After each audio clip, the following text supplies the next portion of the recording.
या ठिकाणी आपले लाडके आमदार आदरणीय राजेंद्र लोटेकर साहेब आलेले आहेत. त्यांच्यासोबत आपल्या सोनपेठ नगरीचे माजी नगराध्यक्ष आदरणीय चंद्रकांत राठोड साहेब आलेले आहेत.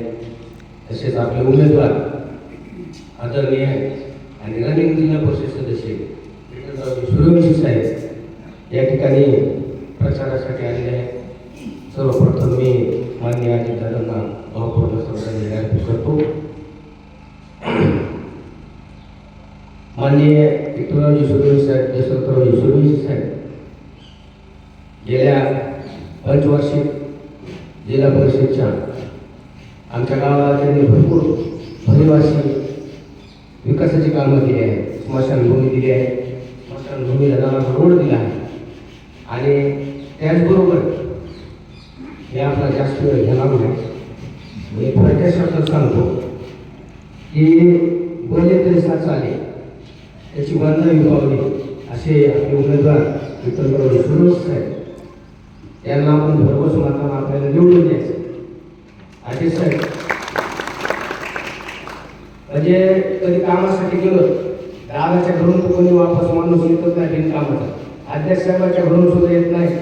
आणि तुमच्या दोघांचा वारसा इकडं जाऊन झाले असेल.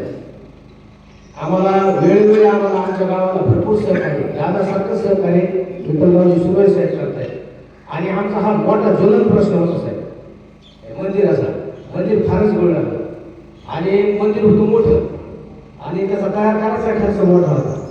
मला गेली 6 महिन्यापासून आमच्या गावकऱ्यामार्फत एक विनंती होऊ लागली किंवा आमच्या मंदिराचं काम करावं, दादानी करावं किंवा त्यांनी करावं. योग लागला हे इलेक्शनमध्ये त्यांनी गावकऱ्याला सगळ्याला बसवलं साहेब. सगळे गावकरी जमा झालो, सगळ्या गावाने ठरविले, पूर्ण गावाने जिम्मेदारी घेतली किंवा आम्ही पूर्ण गाव 100% सहकार्य करणार.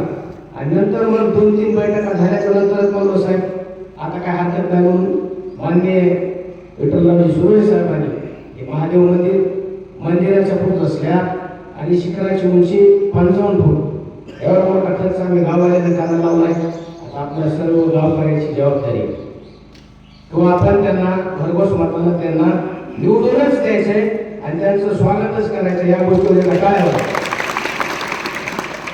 आणि आता गाव आणि विशेष म्हणजे इथे एक मंदिर दिले आणि आपल्या कांद्यावर बंजारा समाजाच्या वतीनं मागणी होती बंजारा समाजाची कामाने त्या दुर्गादेवीच्या मंदिराच्या शेजारी शेवालाल मंदिराचं मंदिर, शेवालाल महाराजाचं मंदिर करावं म्हणून शेवालाल महाराजाचं मंदिर आपल्या तांड्यावर व्हायले.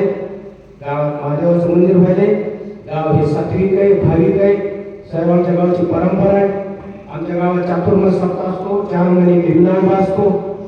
आणि भाविक समाज असल्यामुळं, भाविक माणसं असल्यामुळं महादेवाला मानणारी मंडळी गावात असल्यामुळं महिला मंडळी, पुरुष मंडळी संपूर्ण आम्ही एक जुटीनं एक मतानं आम्ही विठ्ठलराव सूर्यवंशी साहेबांना मतदान करून निवडून आणू.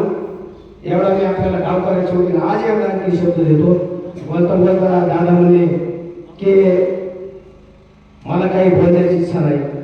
खरंय, कारण कधी नव्हा तेव्हा दादाला ज्या माणसानं द्वंद्व आमदार केलं, आपल्या दादाला द्वंद्व आमदार केला माणूस निवडून गेल्यामुळं दादा आम्ही आमच्या गावात आम्ही जेवढं सुद्धा नाही, सगळा महाराष्ट्र रडला, गाव रडला, एवढा विकास पुरुष माणूस गेला आपल्याकडून निवडून. जनतेचं नुकसान झाले, महाराष्ट्रातल्या जनतेचं नुकसान झाले, कार्यकर्त्याचं नुकसान झाले, समाजाचं नुकसान झाले. पर्याय आपल्याला दादासारखे खंबीर आमदार मिळाले.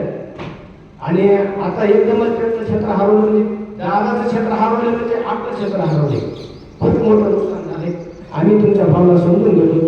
दादा म्हणजे मला काय बोलायची इच्छा नाही. दादाने शब्द द्यायला हे पूर्ण तारस स्वयंपाकघर ह्याच्यासाठी मी 50 लाख रुपये दादा आमदार आपल्याला देणार. म्हणून आपले सगळ्या गावकऱ्यांना आपण ठरवायचं, सगळ्या गावाला दादाला करायचं. काय विकास कामं करून घ्यायचे ते घ्या. आमदार आपल्या हा खर्च आहे, खिशातला माणूस आहे. आपण हाताने जाऊ शकतो दादापाशी. एवढं शब्द दादा त्याला एका मिनिटात मध्ये काय 40-50 लाख रुपये लागू द्या, एकदाच करून घ्या.